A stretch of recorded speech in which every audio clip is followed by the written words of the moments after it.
중고대학부 친구들 한 주간도 건강히 잘 지내셨나요? 참 답답한 현실입니다. 우리를 둘러싸고 있는 상황들이. 그런데 바울은 고린도후서 4장에서 좀 이상한 이야기를 해요. 우리가 사방으로 둘러쌈을, 무겨쌈을 당하여도 쌓이지 아니하고, 답답한 일을 당하여도 낙심하지 아니하고, 핍박을 당하여도 버림바 되지 아니하고, 거꾸로뜨림을 당하여도 망하지 않는다. 상식적으로 이해가 되지 않는 이런 믿음을 선물로 받았던 분들이 계셨죠.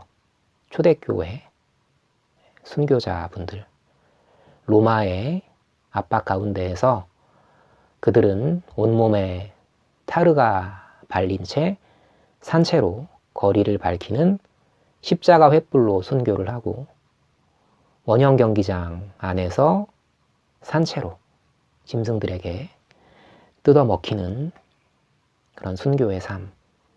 지하 카타콤, 한 8, 90%가 문둥병 환자였다라고 하죠. 햇빛을 보지 못하니까 평균 수명이 30년이 채 되지 못하고, 그렇게 정말 지옥 같은 삶을 살았던 그들은 도대체 무엇 때문에 또는 어떤 힘으로 그런 삶을 버틸 수 있었을까라는 답을 바울이 고린도후서 4장 말미에서 이렇게 우리에게 이야기를 해주죠.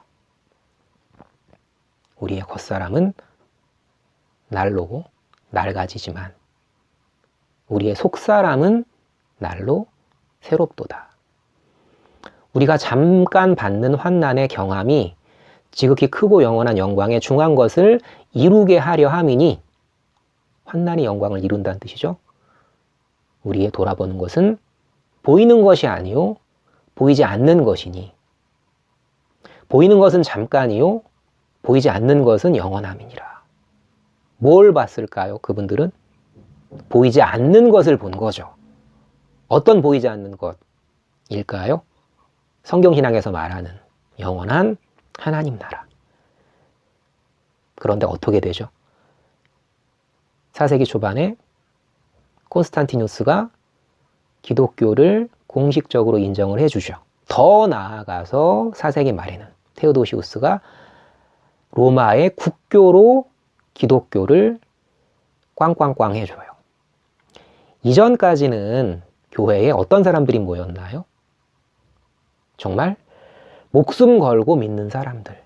그런데 이제 교회가 세상에 인정을 받고 세상에 물질이 흘러 들어오면서 이제 속된 말로 멍멍이나 음매나 다 이제 교회로 오게 되는 거죠.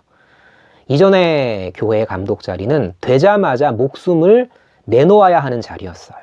그런데 이제 기독교 공인과 기독교 국교화 이후에 로마 감독 자리는 누구나 이제 선망하는 자리가 됐던 거죠. 그때부터 약해지죠. 어떤 것이요? 보이지 않는 영원한 하나님 나라가 이미 왔다, 이 땅에. 이런 식으로 거짓말을 하게 되는 거죠.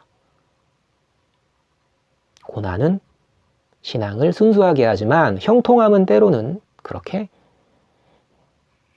성도의 삶을 타락하게 할 수도 있다라는 거죠. 우리는 지금 몇 달 못 모였다고 힘들어하지만 우리 바로 위쪽에 북녘 땅에는요, 성경을 펴고 싶어도 펴지 못하고 찬송을 부르고 싶어도 부르지 못하는 분들이 계시죠. 몇십 년 동안.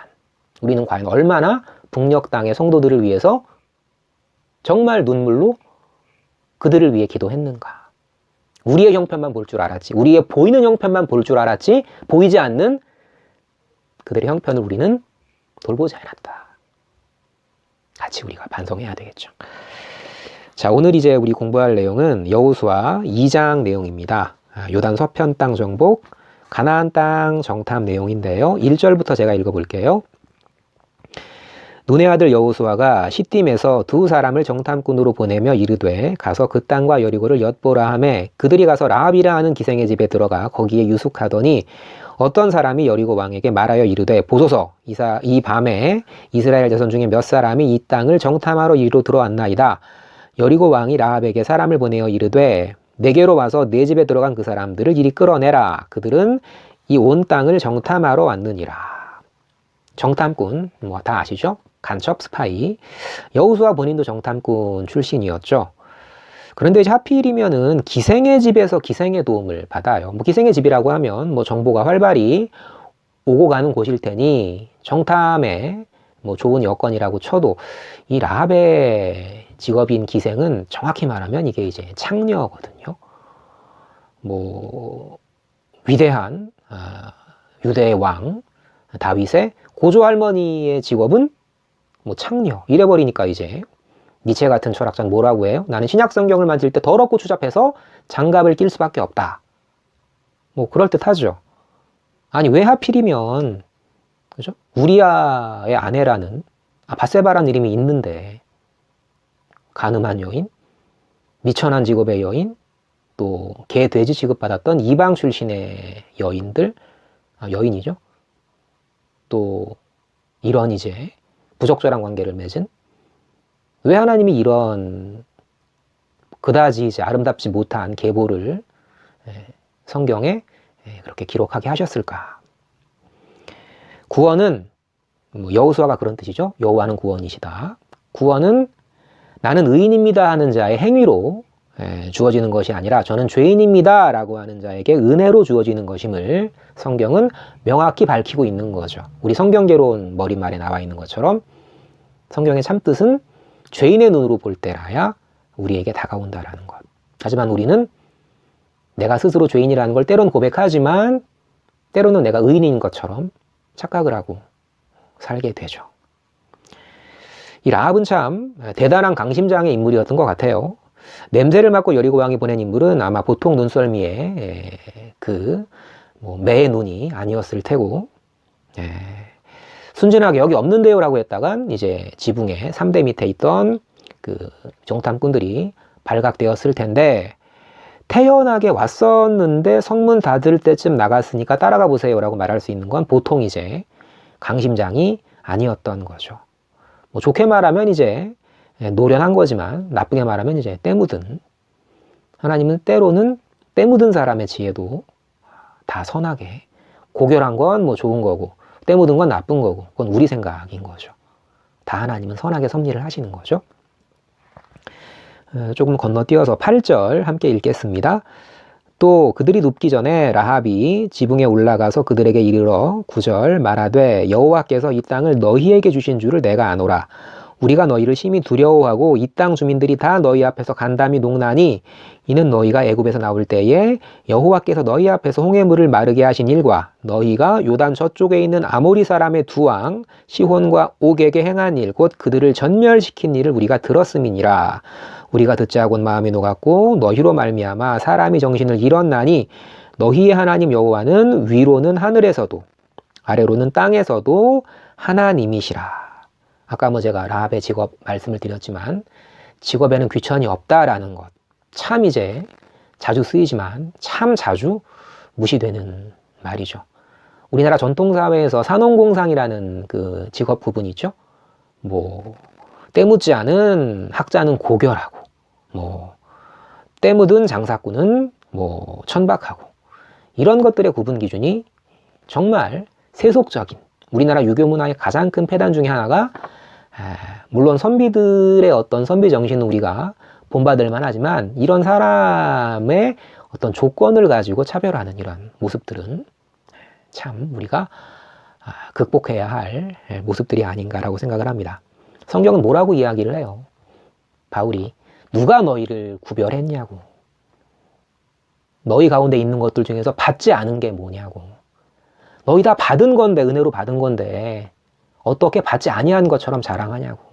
나는 뭐 아볼로파다, 나는 게바파다, 너는 예수파다, 나는 베드로파다 이런 식으로 특정 인간에게 의지해서 권위를 내세우는 이런 어리석음을 바울은 깨우치고 있죠. 어쨌거나 예수님이 당대의 정치 권력자, 종교 권력자와 어울리셨나요? 아니었죠. 바울이 고린도전서 1장에서 형제들아라고 불렀던 사람들은 어떤 사람들이었어요? 너희들을 돌아보라고. 너희 가운데에서 뭐 지혜로운 자, 뭐 세상 가운데에서 뭐 문벌 좋은 자, 많지 않다고. 하나님께서 세상에 미련한 것들을 택하사 지혜로운 자들을 부끄럽게 하려 하시고, 세상에 약한 것들을 택하사 강한 것들을 부끄럽게 하려 하시며, 세상에 천한 것들과 멸시받는 것들과 없는 것들을 택하사 있는 것들을 패하게 하려 하셨나니, 그 이유는 뭐예요? 어느 육체라도 하나님 앞에서 자랑하지 못하게 하려고. 다 은혜로 받은 건데 왜 받지 아니하는 것처럼 자랑하느냐, 이 이야기죠. 웃음을 팔던 라합은 아마 매일매일의 삶이 의미와 희망 없는 고통이었을 거예요. 예수님이 민족의 배신자였던 세리 마태에게 찾아오셨듯이 타락한 기생 라합에게도 복음 같은 정탐꾼이 찾아왔어요. 그 여호와라는 신은 당대 최강 이집트를 10가지 재앙으로 박살냈고, 거지처럼 떠돌던 이스라엘 백성들을 40년 가까이 하늘의 만나로 먹였다라는, 또 강력한 아모리 족속의 두 왕을 전멸시켰고, 홍해 그리고 바다를 마른 땅처럼 건너게 했던 능력자라고 들려왔었죠. 그녀에게 희미한 소망이 비쳤을 거예요. 그 신이 나의 신이었다면 얼마나 좋았을까.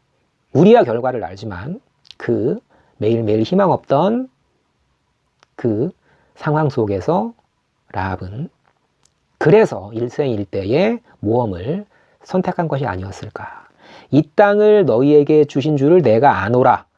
그분은 상천하지의 유일한 하나님이시라 라는 고백은 성령의 역사 아니고서는 불가능한 기적이었던 거죠.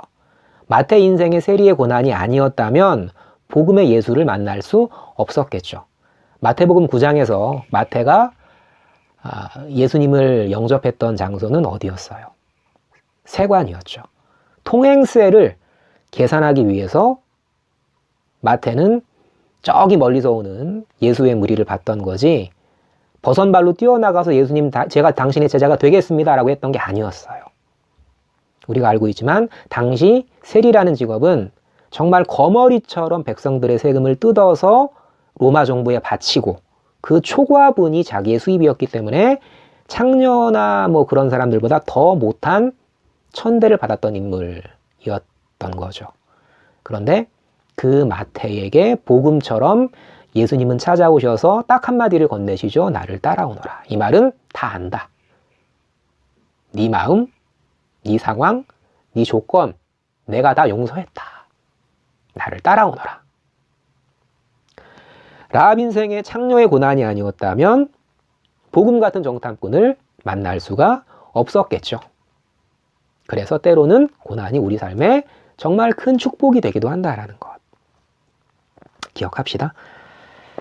자, 17절 읽을게요. 그 사람들이 그에게 이르되 내가 우리에게 서약하게 한 이 맹세에 대하여 우리가 허물이 없게 하리니, 18절 우리가 이 땅에 들어올 때에 우리를 달아 내린 창문에 이 붉은 줄을 매고 내 부모와 형제와 내 아버지의 가족을 다 내 집에 모으라. 누구든지 내 집 문을 나가서 거리로 가면 그의 피가 그의 머리로 돌아갈 것이요 우리는 허물이 없으리라. 그러나 누구든지 너와 함께 집에 있는 자에게 손을 대면 그의 피는 우리의 머리로 돌아오려니와. 20절 내가 우리의 이 일을 누설하면 내가 우리에게 서약하게 한 맹세에 대하여 우리에게 허물이 없으리라 하니, 라합이 이르되 너희의 말대로 할 것이라 하고 그들을 보내어 가게 하고 붉은 줄을 창문에 매니라. 라합은 이제 정탐꾼들을 숨기고 도와준 대가로 자신의 부모 형제들의 구원을 이제 요청을 하죠. 정탐꾼들은 이제 이를 수락했고요. 성벽 위에 있던 라합의 집에서 줄을 타고 내려오면서 그 창문에 붉은 줄을 매달아라. 이제 알아볼 수 있게. 가족을 집에 모으고 나가지 말라. 이런 것들을 당부를 하죠. 돌이키면 이제 출애굽 당시에 그 유월절 어린 양의 피 문설주에 발랐던 그 이제 표식을 보고 하나님의 천사가 그 집들은 이제 하나님이 장자를 살려두신 그 역사처럼 또 내다보면 오직 예수 십자가 보혈의 공로로 그 안에서만 우리가 구원받을 거에 대한 예표인 거죠. 여리고 사람들이 라합에게 야, 그 붉은 줄 뭐냐? 이렇게, 혹은 이제 정탐꾼이 왔다 갔다라는 소문과 함께 충분히 의심했을 법한데 라합은 하나님이 함께 하시고 하나님이 지키시고 하나님이 인도하실 것을 그 하나님의 능력을 믿었던 믿음의 행위를 보였던 사람이었죠. 뭐 히브리서나 야고보서에서 모두 이제 기생 라합이 정탐꾼을 도운 믿음의 행위를 이제 언급하고 있고요. 이 길이 보이는 과정에서 믿는 믿음은 그것도 물론 믿음이 될 수 있겠지만 예수님이 이제 자신을 의심했던 도마에게 나무라진 않으시고 이런 얘기를 하시죠. 근데 너는 나를 보고서 믿니? 나를 보지 못하고 믿는 자는 더 복될 거야 라는 말씀을 하세요. 라합이 우리는 지금 결과를 보고 알고 있는 거지만 당시 상황 속에서 라합은 아까 말씀드렸던 것처럼 정말 일생일대의 모험을 했던 거죠. 여호수아에게 땅 정복의 역사는 보이지 않았지만 그 보이지 않는 것을 보는 것처럼 믿고 순종했던 거죠. 무릇 하나님의 영으로 인도함을 받는 그러한 자들은 곧 하나님의 아들이라라는 로마서의 가르침처럼 진짜 믿음은 내 길이 사방으로 다 막히고 아무런 희망도 보이지 않고 이제 이것이 하나님 섭리의 끝이구나 라는 그 절망 속에서 모든 것을 내려놓고 아버지 하지만 아버지께서 저와 함께 하심을 믿습니다 라고 고백하면서 걸어가는, 보이지 않지만 보이는 것처럼 믿고 걸어가는 그것이 이제 참 믿음이 아닐까. 믿음을 정리하자면 그래서 하나님께서 되도록 하신, 되어진 역사를 보고 보이지 않지만 하나님께서 되게 하실, 되어질 역사를 바라보는 것, 되어진 역사를 바라보고 되어질 역사를 바라보는 것이 성경적인 믿음이다 라는 것 한번 우리 생각해 볼 수 있겠죠. 세심한 돌보심을 믿고 내 길을 여호와께 맡기는, 내 길을 여호와께 맡기라. 그를 의지하면 그가 이루시고 내 의를 정오의 빛같이 하시리로다. 여호와를 기다리면서, 여호와를 의지하면서 잠잠히 참고 기다리라. 시편 기자가 그렇게 권고를 하죠. 누구도 라합을 해치지 못했고 마지막에 라합의 가족은 구원의 기쁨을 누리게 됩니다. 그 믿음 더욱 강하게 우리 안에 계시기를 소망하면서 마지막 23절 읽겠습니다. 그 두 사람이 돌이켜 산에서 내려와 강을 건너 눈의 아들 여호수아에게 나아가서 그들이 겪은 모든 일을 고하고 또 여호수아에게 이르되 진실로 여호와께서 그 온 땅을 우리 손에 주셨으므로 그 땅의 모든 주민이 우리 앞에서 간담이 녹더이다 하더라. 지난 시간에 제가 선승구전 말씀을 드렸었지만 이미 하나님은 이긴 싸움을 하게 하시는 거죠. 이긴 싸움을. 하지만 이제 우리는 그 결과를 알면서도 의심할 수밖에 없는 약한 존재다. 우린 두려운 상황 속에서 두려워할 수밖에 없다. 하지만 그 두려움 가운데에서 우리는 하나님과 더욱 친밀히 밀착하는, 강하게 되어지는 과정을 밟게 된다라는 얘기를 제가 지난 시간에 드렸었죠. 이집트를 거덜내기까지 열재앙을 버틴 파라오를 보면서 왜 그렇게 아둔할까 생각할 수 있지만 성경은 정확하게 이야기를 하죠. 하나님께서 그 바로의 마음을 강팍하게 하셨다, 완고하게 하셨다라는 것. 마음의 주관자 잠언이 밝히죠. 왕의 마음이 여호와의 손에 있음이 마치 보의 물과 같아서 그가 임의로 주관하신다라는 그 이야기. 모든 만유를 창조하신 하나님께서 모든 이의 마음을 그 뜻대로 움직이심을 믿어지게 하실 때 우리 가운데 참 평안이 있겠죠. 가나안 땅에 대한 라합의 주신 줄을 아노라, 정탐꾼의 주셨으므로의 표현은 신명기에서 모세가 선언했던 여호와 그가 네 앞서 행하시며 라는 그 것과 같은 완료형 믿음인 거죠. 어떠한 도전과 난관이 있더라도 우리 모든 길에 그분이 앞서 행하신다. 우리 주변을 둘러싸고 있는 모든 사람들의 마음을 그분께서 주관하신다. 나의 마음도 그분께서 때로는 확신으로, 때로는 의심으로 이끄시지만 그분만을 믿고 우리가 의지할 때 비록 더딜지라도 기다리라 지체되지 않고 응하리라 하신 하박국의 말씀처럼 우리는 결국 가나안 땅 정복 승리의 역사를 우리 삶 가운데에서도 살아내게 되겠죠. 이렇게 끝내면 참 좋은데, 제가 예전에 한번 굉장히 마음이 아팠던 기억이 어느 분의 강연 자리였어요. 참 좋은 강연이었고, 물론 뭐 신앙인이셨고, 참 저는 나름대로 이렇게 위안을 얻었는데, 뒷자리에서 어느 분이 그러시는 거예요. 들릴락 말락한 목소리로, 아유 참 말은 좋지, 이렇게. 무슨 이야기였을까요? 와닿지 않는다라는.